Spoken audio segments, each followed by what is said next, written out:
4월 28일 화요일 아침 기도회를 시작합니다. 오늘 우리에게 주시는 하나님의 말씀은 신명기 11장 1절에서부터 12절까지의 말씀입니다. 그런즉 내 하나님 여호와를 사랑하여 그가 주신 책무와 법도와 규례와 명령을 항상 지키라. 너희의 자녀는 알지도 못하고 보지도 못하였으나 너희가 오늘날 기억할 것은 너희의 하나님 여호와의 교훈과 그의 위엄과 그의 강한 손과 펴신 팔과 애굽에서 그 왕 바로와 그 전국에 행하신 이적과 기사와 또 여호와께서 애굽 군대와 그 말과 그 병거에 행하신 일 곧 그들이 너희를 뒤쫓을 때에 홍해물로 그들을 덮어 멸하사 오늘까지 이른 것과 또 너희가 이곳에 이르기까지 광야에서 너희에게 행하신 일과 르우벤 자손 엘리압의 아들 다단과 아비람에게 하신 일 곧 땅이 입을 벌려서 그들과 그들의 가족과 그들의 장막과 그들을 따르는 온 이스라엘의 한가운데서 모든 것을 삼키게 하신 일이라. 너희가 여호와께서 행하신 이 모든 큰 일을 너희의 눈으로 보았느니라. 그러므로 너희는 내가 오늘 너희에게 명하는 모든 명령을 지키라. 그리하면 너희가 강성할 것이요 너희가 건너가 차지할 땅에 들어가서 그것을 차지할 것이며 또 여호와께서 너희의 조상들에게 맹세하여 그들과 그들의 후손에게 주리라고 하신 땅 곧 젖과 꿀이 흐르는 땅에서 너희의 날이 장구하리라. 내가 들어가 차지하려 하는 땅은 내가 나온 애굽 땅과 같지 아니하니 거기에서는 너희가 파종한 후에 발로 물대기를 채소밭에 댐과 같이 하였거니와 너희가 건너가서 차지할 땅은 산과 골짜기가 있어서 하늘에서 내리는 비를 흡수하는 땅이요 내 하나님 여호와께서 돌보아 주시는 땅이라. 연초부터 연말까지 내 하나님 여호와의 눈이 항상 그 위에 있느니라. 아멘. 여호와의 눈이 항상 있느니라 라는 말씀의 제목으로 오늘 주시는 은혜를 함께 나누겠습니다. 모든 인간에게 공평하게 주어지는 것이 시간입니다. 차별 없이 동일한 만큼 주어지기 때문입니다. 우리는 과거, 현재, 그리고 미래의 시간을 살고 있는데 사람들은 과거가 현재의 나를 만들고 현재의 시간이 미래의 나를 만든다고 합니다. 그러나 믿음의 사람들은 해석이 다릅니다. 왜냐하면 그 모든 시간에 하나님께서 함께 하시기 때문입니다. 그래서 우리는 우리의 시간을 하나님의 관점에서 해석해야 합니다. 시간의 주인이신 하나님께서 내 과거에 어떤 일을 행하셨는지를 알고 현재에 어떤 일을 하시고 계시는지를 깨달으며 또 미래에는 어떻게 일하실지를 바라볼 수 있어야 합니다. 오늘 본문 속 모세가 바로 그런 관점으로 이스라엘 백성들에게 말씀을 선포합니다. 너희의 과거에 역사하신 하나님을 기억하라. 현재 하나님께서 원하시는 것을 깨달아라. 그리고 앞으로 너희들에게 이루실 약속을 바라보라고 말입니다. 이스라엘이 기억해야 할 것은 무엇입니까? 하나님의 교훈과 능력, 애굽에서 그들을 구원해내신 일, 광야에서 베푸신 은혜, 그리고 마지막으로 다단과 아비람을 심판하신 일입니다. 이스라엘 백성들이 사람의 기준으로 추억하는 그들의 과거는 고생스럽고 억센 시간들이었을 것입니다.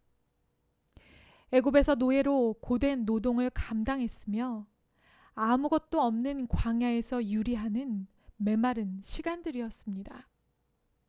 거역하는 이들을 징계하시는 두려움의 시간이기도 했습니다.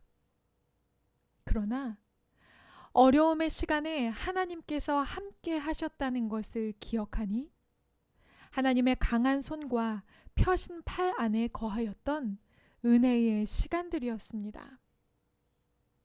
사람의 생각으로는 불행했던 고난의 시간이었지만 하나님의 크신 권능이 돌보시고 지키시던 시간이었던 것입니다.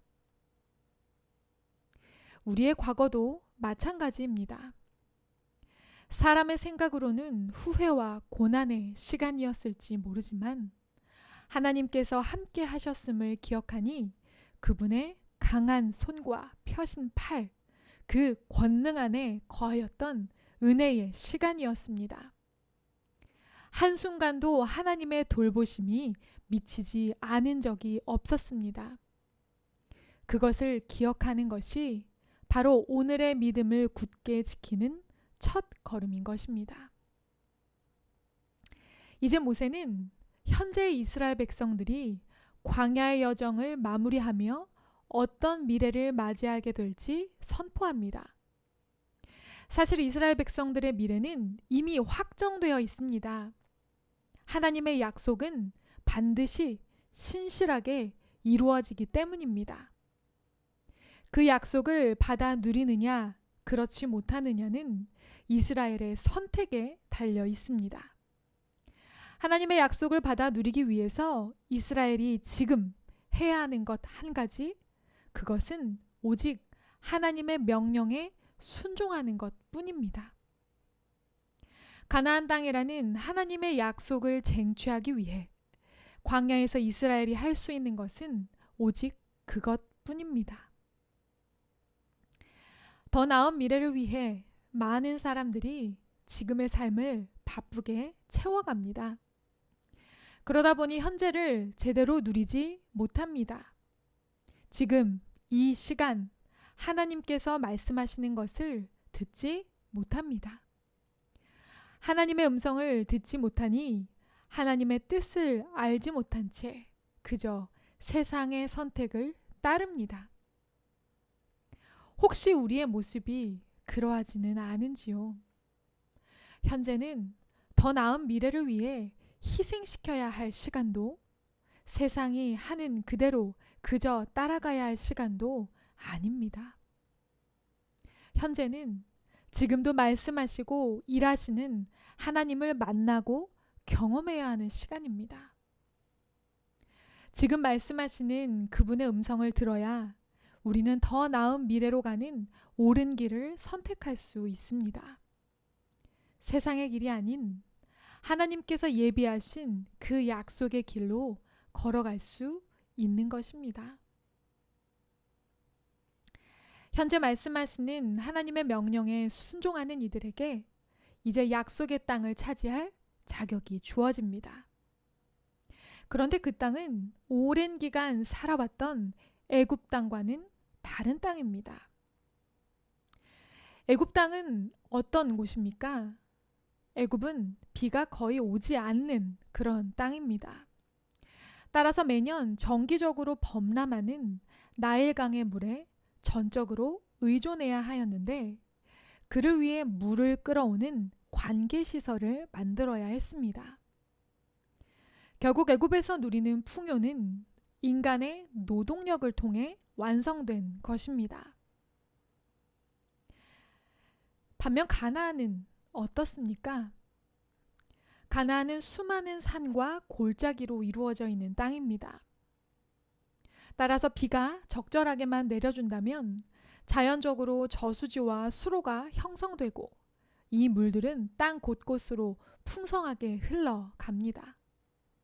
결국 하나님께서 비를 내려주시기만 하면 비옥한 땅이 되는 곳이 바로 가나안 땅입니다. 이것은 가나안에서의 삶이 인간의 힘과 노력을 의지하는 삶이 아니라 비를 내려주시는 하나님을 의지하는 삶이어야 한다는 것을 의미합니다.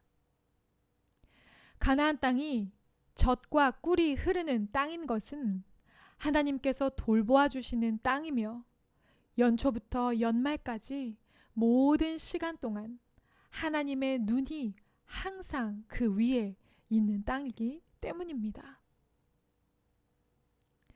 우리가 하나님을 인격적으로 만나고 예수 그리스도를 구주로 의지하는 삶을 살기 전에는 애굽과 같은 땅을 살았을 것입니다. 내 능력과 내 힘을 의지하며 더 잘 살기 위해 발버둥치는 그런 삶이지요. 잘 되면 잘 될수록 더 내 힘을 의지하고 안 되면 안 될수록 더욱 몸부림치는 그런 인생 말입니다. 그러나 하나님을 만난 이후 우리는 우리가 의지해야 할 분이 누구인지를 비로소 깨닫습니다. 우리가 주도하는 삶이 아니라 하나님이 주관하시는 삶을 살게 됩니다. 그리고 하나님의 돌보심과 여호와의 눈이 항상 우리의 인생 위에 있게 됩니다. 그래서 때를 따라 채우시고 주시기로 작정하신 은혜가 차고 넘치는 그런 인생을 살게 된 것입니다. 이제 오늘의 시간, 하나님의 명령에 순종하기로 선택하는 하나님의 백성들이 살게 될 약속받은 미래입니다. 나의 과거와 현재, 그리고 약속된 미래까지 빈틈없이 함께 하시는 하나님의 돌보심을 기억하고 약속하신 은혜를 말씀에 순종함으로 받아 누리는 우리의 삶이 되기를 주님의 이름으로 축복합니다. 함께 기도하겠습니다. 사랑의 하나님, 감사합니다. 오늘도 신명기의 말씀을 통해 나의 과거에 크신 권능으로 일하신 하나님을 기억하게 하시고 지금의 시간에 나에게 말씀하시는 하나님의 음성을 분별하게 하시고 또 그 음성에 순종할 때에 나에게 약속하신 것을 누리게 하실 하나님을 기대하게 하시니 참 감사합니다. 오늘도 깨어 그 명령에 순종함으로 하나님께서 예비하신 가나안 땅의 넉넉한 은혜를 누리는 우리 인생 되게 하여 주시고 하나님만을 전적으로 의지하며 살아가는 우리의 복된 삶이 되게 하여 주시옵소서. 모든 말씀 예수님의 이름으로 기도드립니다. 아멘. 계속해서 함께 기도의 자리로 나아가시겠습니다.